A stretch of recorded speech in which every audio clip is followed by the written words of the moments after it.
معزز جو سینیٹرز اور ایم این ایز اور وکلا کا بھی یہ بیسیکلی اسٹرگل تو مشترکہ ہوتی ہیں. اس میں کوئی سیاستدان یا صحافی یا وکلا یا سول سوسائٹی ایک دوسرے کو جتنے بھی سوال کرے اچھی بات ہے، مگر ایک موقع ایسا آتا ہے کہ جب سب کو ایک ساتھ بات بھی کرنی ہوتی ہے، اور خاص طور پہ ایک ایسا وقت کہ جس میں باقاعدہ ایک مارشل لا غیر اعلانیہ تو میں نہیں کہوں گا، میں تو سمجھتا ہوں اس سے بڑا اعلان کیا ہوگا کہ جس طریقے سے عدالتوں کو، پارلیمنٹ کو اور حکومت کو چلایا جا رہا ہے اور میڈیا کو جس طرح کنٹرول کیا جا رہا ہے، اس میں اب مزید کسی اعلان کی ضرورت نہیں ہے. صحافیوں نے بھی بڑھ چڑھ کر اس کی مزاحمت کی، اس کے لیے قربانیاں دی، اور میں آج بھی سمجھتا ہوں کہ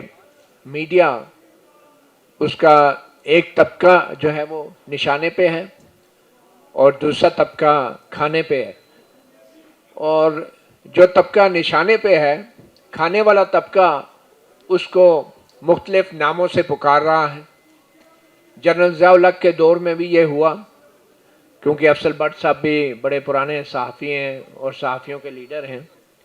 اور یہ جتنا بھی پاکستان کی جمہوریت کا سفر ہے اس میں افضل بٹ صاحب جو ہیں اس کے عینی شاہد بھی رہے ہیں اور اس کے اہم کردار بھی رہے ہیں. اور جتنا کریڈٹ یا ڈسکریڈٹ ہم سیاسی قیادت کو دے سکتے ہیں، میرے خیال میں ہمارا حق ہے کہ ہم اپنی میڈیا کی قیادت کو بھی اتنا ہی کریڈٹ اور ڈسکریڈٹ دیں کہ جن حالات میں آج ہم پہنچ چکے ہیں. تو ضیاء الحق کے دور کی بات ہو رہی تھی، تو اس وقت ایک کھانے والا جو طبقہ تھا وہ نشانے پہ آئے طبقے کو مختلف نام دیتا تھا اور کہتا تھا کہ یہ کمیونسٹ ہیں، یہ کافر ہیں، یہ بھارتی ایجنٹ ہیں، یہ روسی ایجنٹ ہیں. اور آج بھی اگر ہم اپنے میڈیا پہ نظر گھمائیں تو ہم دیکھ رہے ہیں کہ کچھ صحافی آج بھی بات کر رہے ہیں کہ صحافیوں کی یہ ایتھکس ہوتے ہیں، صحافیوں کے یہ اصول ہوتے ہیں، یہ صحافت ہے، یہ نہیں ہے، یہ یوتھیا ہیں، یہ پٹواری ہیں، مختلف ناموں سے یاد کیا جا رہا ہے. اور بڑے بڑے اینکرز اور صحافی حضرات اپنے پروگراموں میں بیٹھ کے جو موازنہ کرتے ہیں مختلف سیاسی جماعتوں کے نمائندوں کو بٹھا کے، تو وہ یہ تاثر دے رہے ہوتے ہیں کہ جیسے یہ جو چپکلش ہے، یہ جو ایک کشمکش ہے، یہ سیاسی جماعتوں کے بیچ میں ہے. اور ہم لوگ اس ایک بیانیے کا حصہ بن کی جو حکومت ہے، یہ پوری دنیا کو یہ تاثر دے رہی ہے کہ شاید یہاں پہ یہ جو اختلافات ہیں، یہ جو چپکلش ہے، یہ جو ایک بحران ہے، یہ سیاسی جماعتوں کے بیچ میں ہے. ایسا نہیں ہے، اور یہ سب ہم اچھی طرح جانتے ہیں،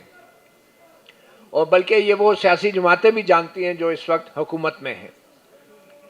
تو اس تاثر کو بنانے میں ہمارا میڈیا جو ہے وہ بھرپور انداز سے استعمال ہو رہا ہے. آپ اس بات کا اندازہ لگائیں کہ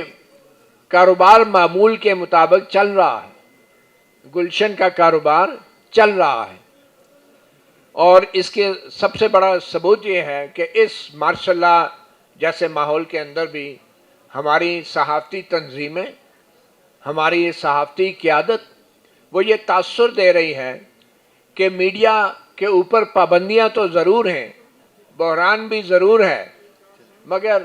حالات اتنے خراب نہیں کہ میڈیا قلم چھوڑ ہڑتال کرے. حالات اتنے خراب نہیں کہ میڈیا اپنے بازوؤں پہ کالی پٹیاں باندھ کے پروگرام کریں. حالات اتنے خراب نہیں کہ صحافی ان جھوٹ بولنے والے بے بس اور بزدل حکمران سیاستدانوں کی پریس کانفرنسوں کا بائیکاٹ کریں. حالات اتنے خراب نہیں کہ یہ میڈیا چاہے ٹیلی ویژن کے ورکر ہیں، چاہے اخبارات کے ورکر ہیں، ان کے لیے پارلیمنٹ کے سامنے لگاتار دھرنا دے. حالات اتنے خراب نہیں کہ یہ میڈیا جو ہے وہ سوشل میڈیا کے اوپر کم از کم ہمارے جو قائدین ہیں وہ آواز اٹھائیں، کوئی بیان جاری کریں.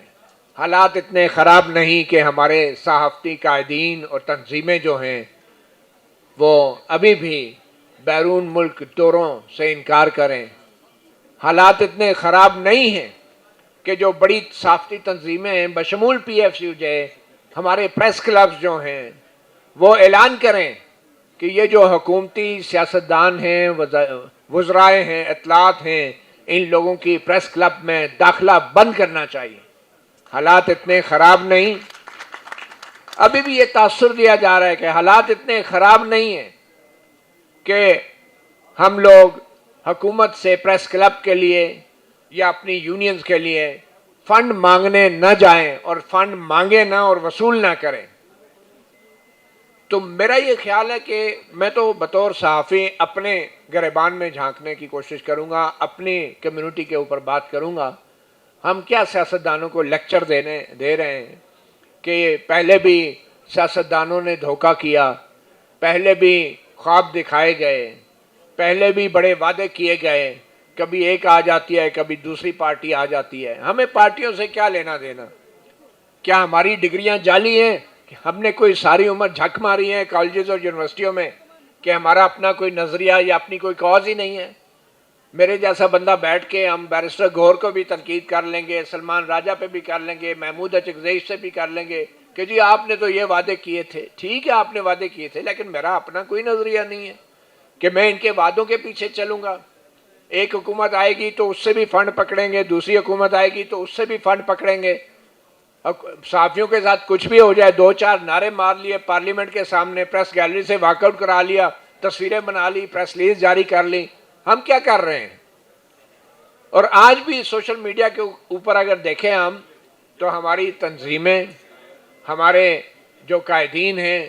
وہ واضح پوزیشن نہیں لے پا رہے ہیں ان تمام مظالم کے حوالے سے کہ جو اس وقت میڈیا کے ساتھ روا رکھے گئے ہیں۔ آج بھی ہم اپنے پلاٹوں کے لیے، اپنی اسکیموں کے لیے منظوریاں لینے کے لیے ملاقاتیں کرتے ہیں،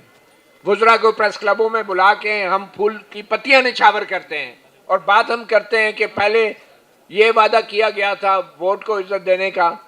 اور پھر ہم بات کرتے ہیں کہ قانون کی بالادستی کی بات کی گئی تھی۔ مطلب ہم اپنے طرف تو ہمیں دیکھنا چاہیے نا کہ ہم ساری عمر سیاستدانوں کو یہ سوال جواب کر کے اور انہی کو جو ہے انہی کا احتساب کر کے ہم اپنی جسٹیفیکیشن دیتے رہیں گے کہ ہم جو نہیں کر پا رہے بطور صحافی، کیا کچھ نہیں کیا۔ آج وہ ناصر زیدی صاحب اللہ تعالیٰ ان کو صحت دے، زندگی دے، وہ آج واحد نشانی ہے جنرل ضیاء الحق کے دور میں جو صحافیوں نے قربانیاں دی ہیں، وہ واحد نشانی ہے۔ ان کو کوڑے پڑے، لاٹھیاں پڑی، ٹارچر ہوا، ٹیئر گیس ہوئے، وہ سب کچھ ہوتا رہا، اور ان کو کیا کہا گیا؟ ان کو جیالہ صحافی کا نام دیا گیا۔ اور آج ایگزیکٹلی اس مارشل لاء کے دور میں ایک بار پھر صحافیوں کو اسی طرح کے نام دیے جا رہے ہیں، پٹواری صحافی، تو یوتھیا صحافی، اور کیا نہ کیا نہیں کہا جا رہا۔ میرا یہ رائے ہے بطور صحافی کہ اس دور میں ہمیں ایگزیکٹلی وہی مزاحمت کی تحریک چلانی چاہیے جو جنرل ضیاء الحق کے دور میں چلی تھی، جو جنرل مشرف کے دور میں چلی تھی، اور بلکہ اس سے بھی پہلے جائیں تو فیلڈ مارشل ایوب خان کے دور میں چلی تھی۔ ہم میڈیا والوں کو، اور خاص طور پہ اب جبکہ سوشل میڈیا کا دور ہے، ڈیجیٹل دور ہے، تو ہر شخص میں سمجھتا ہوں ہر شہری جو ہے وہ صحافی ہے۔ یہ صحافیوں کی یا صحافت کے پیشے پہ جو چند لوگوں کی اجارہ داری تھی یہ ختم ہو چکی ہے۔ ایون کہ ہماری جو صحافت کی ڈگریاں ہیں، میں سمجھتا ہوں اب ان ڈگریوں کی بھی وہ اہمیت نہیں رہی، کیونکہ ہر شخص، ہر شہری جو دیکھتا ہے، بولتا ہے، سنتا ہے، محسوس کرتا ہے وہ صحافی ہے، اور اس کے پاس ایک موبائل فون ہے جس میں کیمرہ ہے اور ویڈیو بنا سکتا ہے، ہر وہ شخص شہری ہے۔ تو ہمیں ان کو ساتھ لے کے چلنا ہے، اور ہم لوگ بطور میڈیا ہم اتنے آبسلیٹ ہو چکے ہیں، اتنے دقیانوس ہو چکے ہیں کہ آج تک ہم اپنے ساتھ ان نوجوانوں کو اپنی طاقت نہیں بنا سکے پریس کلبوں کے اندر، اور آج بھی معذرت کے ساتھ جعلی رکنیت جو ہے ہم نے پریس